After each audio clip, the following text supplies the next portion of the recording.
seji izvršnega odbora stranke Desus. Dnevni red smo prejeli.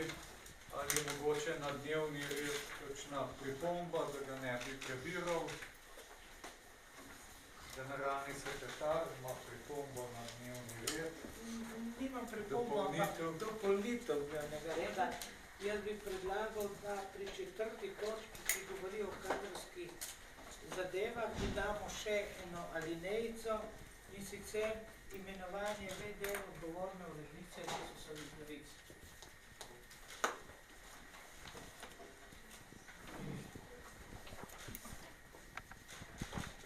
A še kaj?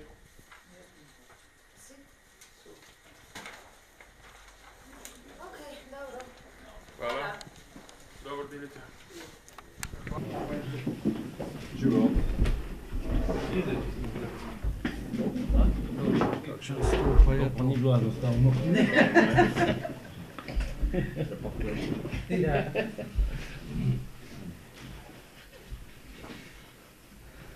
Ja, vse lepo pozdravljam. Imeli smo sejo izvršnega odbora, ki sicer še traja.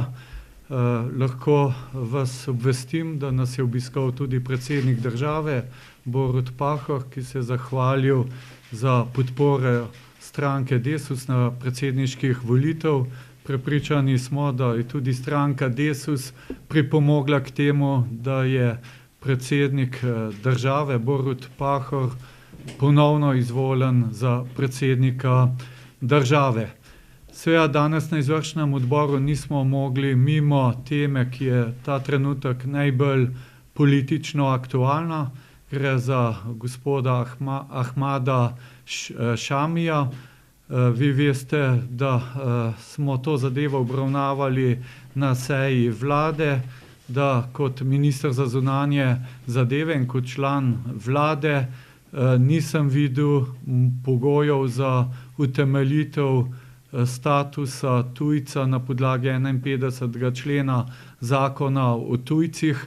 Ta določa, da je možno podeliti ta status osebi, ki je v državnem interesu.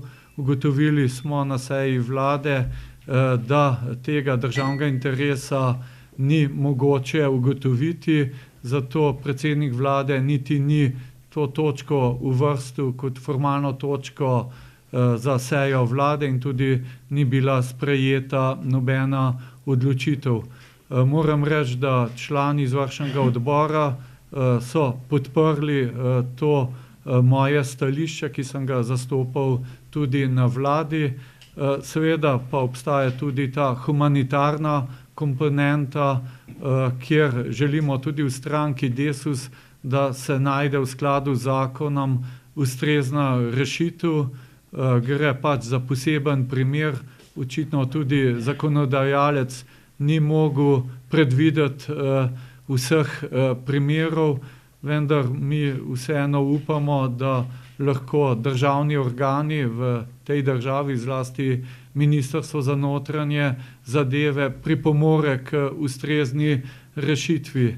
Večkrat sem že ponovil, da če bi gospod Ahmad Šami šel v Zagreb, uredil svoj status, tako kot veleva tudi pravnomočna odločba, bi lahko po ureditvi svojega statusa kot begunec oziroma kot tujec lahko prišel v Slovenijo, ker bi dobil ustrezen potni list, ki bi mu omogočal prosto gibanje znotraj Evropske unije.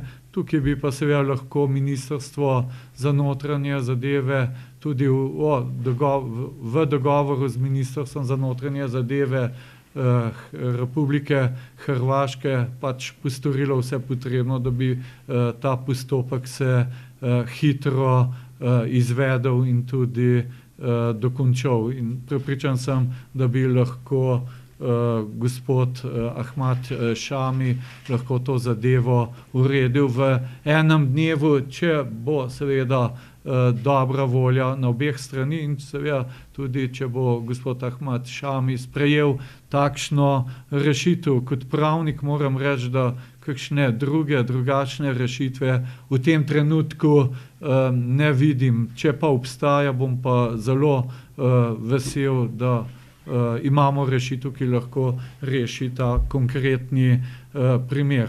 Sicer smo pa v okviru izvršnega odbora tudi obravnavali demografski sklad. Vi veste, da je to del koalicijske pogodbe. Mi želimo, da celotno strateško državno premoženje pride v demografski sklad, to se pravi Zavarovalnica Triglav, Krka, Petrol in podobna podjetja, in da je to dolgoročna naložba zlasti za bodoče upokojence. Jaz sem prepričan, da ta generacija upokojencev trenutno bo imela pokojnine, tudi imamo dobro gospodarsko situacijo, imamo 5% gospodarsko rast napovedano za letošnje leto. Postavlja se pa vprašanje za generacije, ki so danes stare 40, 45, 50 let, to se pravi, kaj bo čez 10-15 let s pokojninsko blagajno. Mi smo prepričani, da demografski sklad je eno od rešitev za razrešitev tega problema. Mi pričakujemo v zvezi s tem, da bomo imeli koalicijski vrh, kjer se bomo o tej zadevi pogovorili. Moram pa reči, da nisem preveč optimističen, ker, kot veste, znotraj koalicije ni potrebnega soglasja, kakšen naj bi bil demografski sklad. Mi pa seveda ne moramo pristati na zakon o demografskem skladu, ki bi pravzaprav pomenil prazno škatlo, ki ne bi imelo nekega premoženja in seveda kot tak ne bi bil sposoben zagotavljati stabilnost pokojninske blagajne.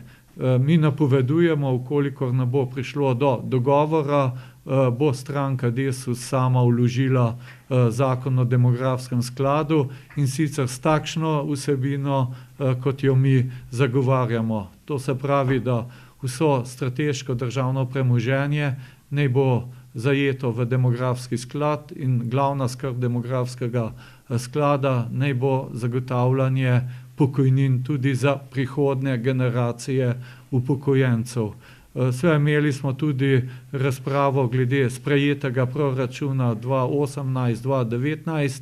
Vi veste, da je gospa Alenka Bratušek, ki je sedaj velika borka za upokojence, ne vem, zakaj to ni bila takrat, ko je bila predsednica vlade. Takrat smo celo se morali boriti, da ne bi prišlo do znižanja pokojnin. Vi veste, da dr. Čufer, njen finančni minister, je zagovarjal, da upokojenci še niso nič prispevali k razrešitvi krize in da bi morali takoj 10% znižati vse pokojnine. K sreči takrat je stranka Desus bila v vladi in je preprečila ta manever. Jaz si ne predstavljam, kaj bi se zgodilo, če bi prišlo dejansko do realizacije 10% znižanja pokojnin v času vlade, ki jo je vodila Alenka Bratušek.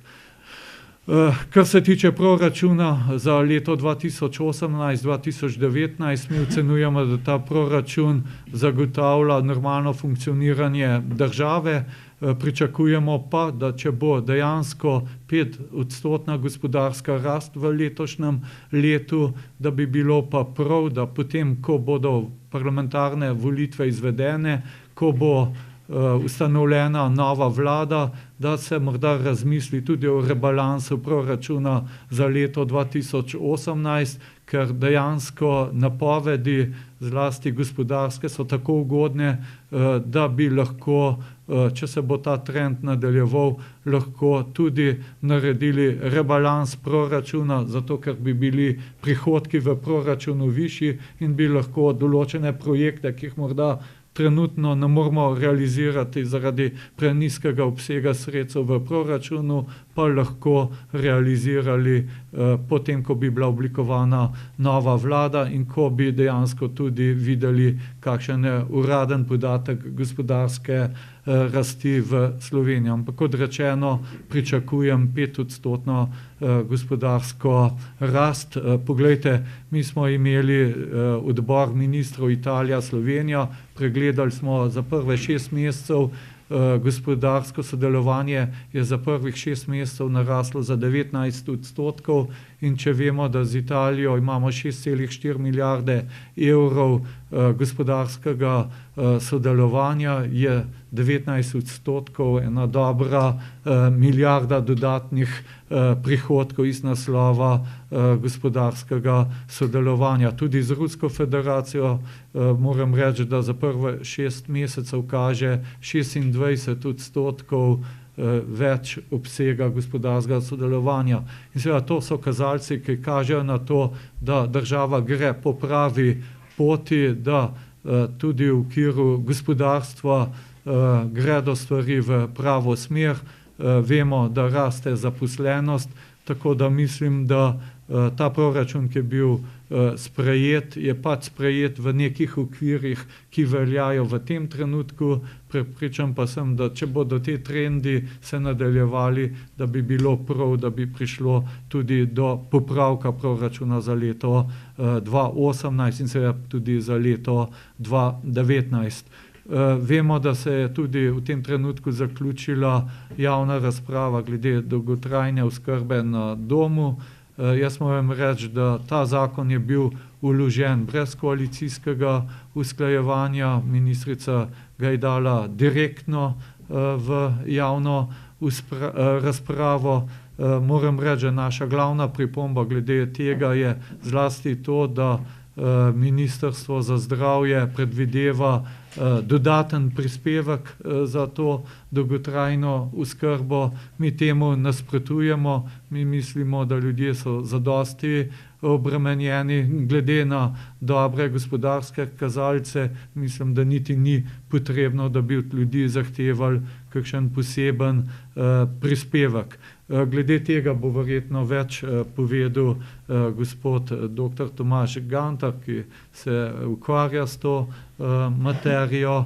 Jaz bi zato kar tebi predal besedo, seveda kasneje pa tudi vodji poslanske skupine, da me dopolni ali pa da skupaj odgovorimo na vprašanja, ki jih boste postavili.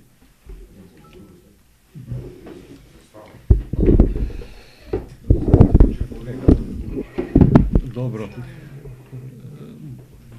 Zdaj seveda mogoče glede te zakonodaje, glede zakona o dolgotrajni oskrbi, moram reči, da smo seveda v precejšnji meri razočarani, glede na to, da se na eni strani popolnoma zavedamo, da je ta zakon še kako potreben in da je tudi večina držav že to področje uredila na primeren način, da pa je šel pri nas v bistvu vsebinsko mimo koalicije in da nismo uspeli najti nobene dobre rešitve za ta zakon, da po mnenju stroke seveda pomeni v marsičem korak nazaj in da je na drugi strani povsem nedorečeno ali pa nekonsistentno tudi financiranje dolgotrajne oskrbe.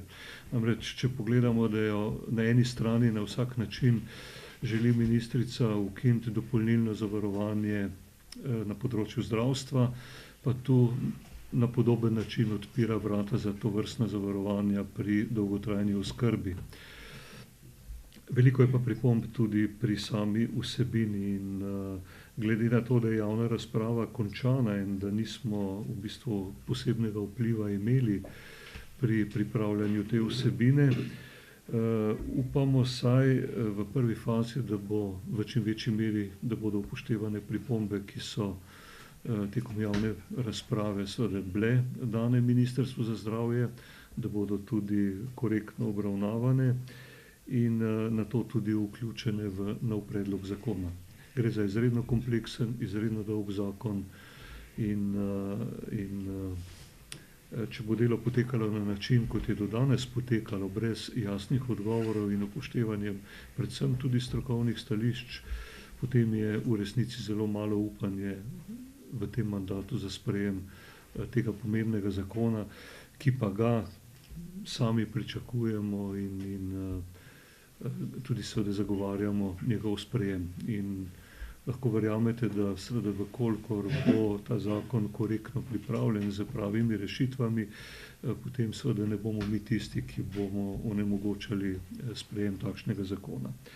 Vežemo pa seveda tudi sam način financiranja dolgotrajne oskrbe na nujne rešitve, ki so vezane tudi pri financiranju zdravstvenega sistema. Se pravi, financiranje zdravstva v smislu zakona o zdravstvenem varstvu in zdravstvenem zavarovanju in tudi financiranje dolgotrajne oskrbe sta povezana. In tu nažalost nismo dobili še nobene rešitve strani Ministrstva za zdravje.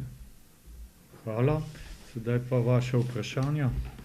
20 minut imamo, ker je pol glasovanja v državnem zboru.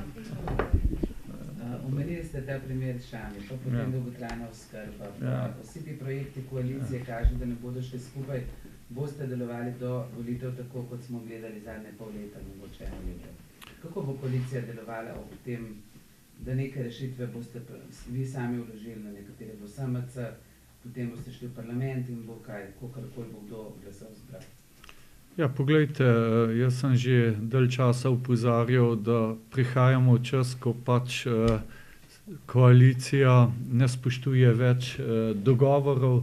To ste lahko videli v številnih primerih, naprimer demografski sklad.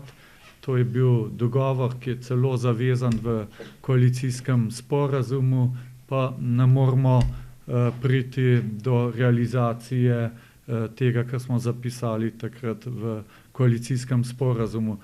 Morate pa vedeti, da ravno demografski sklad, poleg usklajevanja pokojnin, če bo gospodarska rast višja od 2,5% in pa poleg regresa, to so bili pomembni pogoji, da smo vstopili v to vlado. In zato smatram, da verjetno bo zelo težko doseči konsens, kar se tiče demografskega sklada. Zaveza je dana, zato bomo mi ta zakon vložili in verjetno se bodo te primeri še ponovili do dneva, ko bodo parlamentarne volitve, ker morate razumeti, vsaka stranka želi realizirati čim več svojega programa in če ga ne more v okviru koalicijskega sporazuma, v okviru koalicije, bo pač skušala pridobiti to podporo znotraj državnega zbora. Mislim pa, da bo zelo težko, zlasti na področju zdravstva, sprejeti kakšen pomemben zakon z tega področja, potem ko v 3 letih praktično nismo uspeli se dogovoriti za nobeden resen zakon, ki bi dejansko predstavljal prvi korak k zdravstveni reformi. Seznanjeni smo, da ministrica za zdravje pripravlja določeno zakonodajo.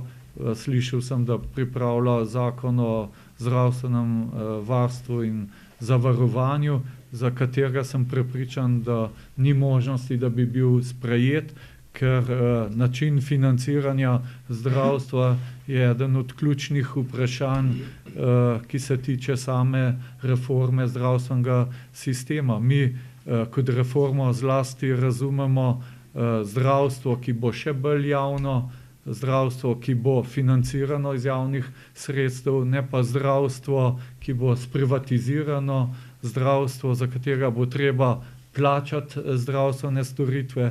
Vidimo sedaj že v okviru javnega zdravstvenega sistema, koliko je treba doplačati, če potrebuješ zdravstvene storitve.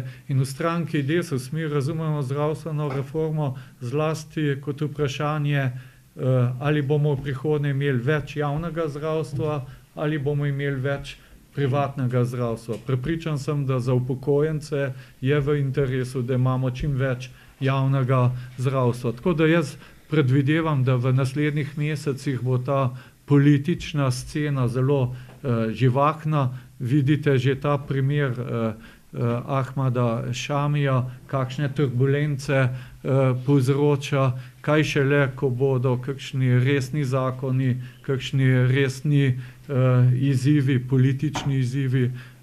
Vendar to je del pač politike. Vemo, da v zadnjih mesecih pred volitvami vedno pride do tega turbulentnega obdobja.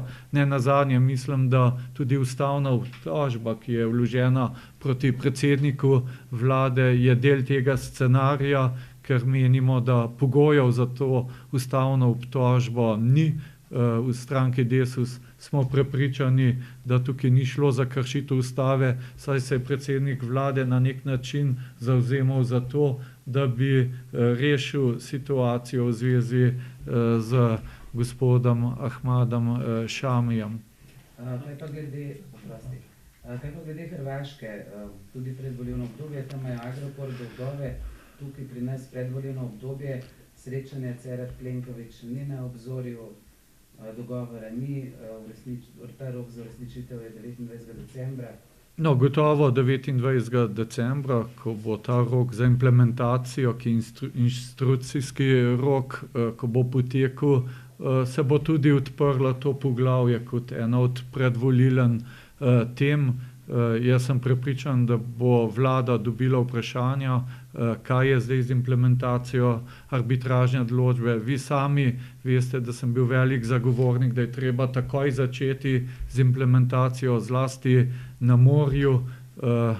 Videli ste, da gospod Plenković ni imel nikdar resnega namena implementirati arbitražno odločbo, zato sem tudi ocenil, da njegov obisk v Ljubljani je napaka in še danes mislim, da je obisk gospoda Plenkovića v Ljubljani napaka. Da je pa res napaka, pa vidimo, da niti ne more priti do povratnega obiska strani našega predsednika vlade, gospoda Cerarja v Zagrebu. Jaz mislim, da kar se tiče Hrvaške, da bi bilo potrebno bolj na trdo postaviti implementacijo arbitražne odločbe. Kar se tiče Agrokora, mora pa Slovenija postoriti vse, da zaščiti Mercator, da ne bo Mercator poplačan na račun hrvaških dolgov. Jaz mislim, da bo zelo pomembna tudi odločitev Vrhovnega sodišča glede veljavnosti Lex Agrokor v Sloveniji, tako da bi bilo dobro, da Vrhovno sodišče čim prej odloči o tej zadevi in da skušamo pač zaščititi slovenske interese, ko gre za Mercator v okviru zgodbe Agrokor. Tako da tudi kar se tiče Hrvaške, seveda bo ta tema zelo živahna v predvolilnem obdobju. Tako, hvala. Zdaj lahko pa gospod Jurša pa gospod Gantar res odide čez 10 minut glasovanje. Če imate še kakšno vprašanje? Zame. Lahko še samo informacijo dam. Ja. Se opravičujem. Namreč koalicija do zdaj vložila ampak 21 zakonov. Od tega je Desus vložil samo 2 zakona. Mislim, da SD 4, vse ostalo pa je vložila SMC. Tako da še imamo kar v Desusu neke rezerve in če bomo mi tudi ta zakon o demografskem skladu vložili, ne bomo prekoračili tistega, kar so vložili drugi v odstotkih. Moramo iti, ker imamo ustavo in glasovanje. Še kakšno vprašanje za predsednika? A lahko? Mi smo krajali, če zdaj z malo distance pogledamo četrtkovo sejo vlade, ko ste imeli prvo prekinitev, ste tako vi kot gospod Židan prišli ven precej brez besed, recimo temu tudi nejevoljni. Nekakve informacije so, da so se izoblikovali 3 skupine znotraj vlade in da nekako je prišlo do neke pad pozicije. Kaj konkretno se je takrat dogaja? Zakaj torej v bistvu nekaj ste že omenili, sicer da ni prišlo do glasovanja? Zakaj ni prišlo do glasovanja? Najprej bi komentiral slabo voljo, ki je bila očitno vidna.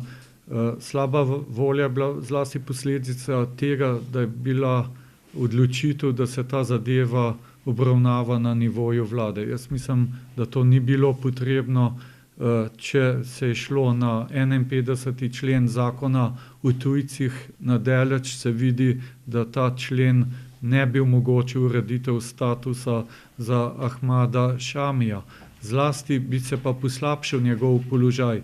Tudi če bi vlada nekako zlorabila določilo 51. člena in rekla, v državnem interesu je, da ta oseba ostane v Sloveniji, bi mi s tem tej osebi bistveno poslabšali položaj. In sicer najprej ne bi mogel združevati svoje družine, potem bi imel samo najnujnejšo zdravstveno pomoč in tudi ne bi mogel se zaposliti. In zaradi tega ta rešitev, tudi če bi jo vlada sprejela, ne bi rešila bistvenih problemov, ki jih ima Ahmad Šami. Zato smo bili slabe volje, zakaj pravzaprav razpravljamo o tej zadevi, čeprav je res, da ni bilo formalne točke, res pa je, da v vladi je razprava šla v dve smeri. Eni so zagovarjali, da so izpolnjeni pogoji, da se ugotovi državni interes, so zagovarjali pač, da se je dobro vklopil v naše okolje, da se ukvarja s kulturo in tako dalje, ne bom teh podrobnosti navajal, vendar del vlade je pa bil prepričan, da ta 51. člen ni mogoče uporabiti, ker ni mogoče ugotoviti državnega interesa, da ne gre za tako osebo, ki bi bila v državnem interesu, da ostane v Sloveniji. Potem smo imeli prekinitev seje vlade, kjer so se pač ministri stranke Mirota Cerarja oziroma Modernega centra, toliko je teh novih strank, da včasih malce zamešam stvari. Upam, da Marjan Šarec ne bo naredil stranko Marjana Šarca, ker bomo potem imeli SMŠ, pa SMC, pa ne vem kaj vse, da Desus vedno ostane Desus kot blagovna znamka. Ampak to sem hotel povedati. Pač oni so imeli svojo interno razpravo in po tej interni razpravi je bilo odločeno, da se ta zadeva ne obravnava na vladi in da je tudi seja s tem zaključena. Torej tudi oni niso bili enotni, ste dobili ta občutek, mislim, glede na to, kaj je zagovarjala njihova ministrica? No, tudi glede na razpravo, ki je bila na vladi, ni bila samo ministrica tega mnenja, so bili tudi nekateri drugi ministri in ministrice, vendar ne bom govoril o imenih. Še eno vprašanje, če ste mogoče. Glede delovanja koalicije, pa dopuščate možnost, da ta vlada ne bo končala mandata? Ne, jaz mislim, da bo ta vlada končala mandat, tudi je samo še nekaj mesecev do parlamentarnih volitev, nekje v začetku, prvi polovici meseca junija. Jaz mislim, da vlada bo še delovala, seveda je pa vprašanje, če smo še sposobni kakšne pomembne projekte skupaj v okviru koalicije izpeljati. Jaz mislim, da počasi se vse parlamentarne stranke že pripravljamo na volitve, recimo v stranki Desus smo danes že obravnavali evidentiranje kandidatov za parlamentarne volitve, tako da treba pač razumeti, da smo prišli v to obdobje negotovosti, ampak še vedno politične stabilnosti, ker mislim, da vlada bo zaključila svoj mandat. Najlepša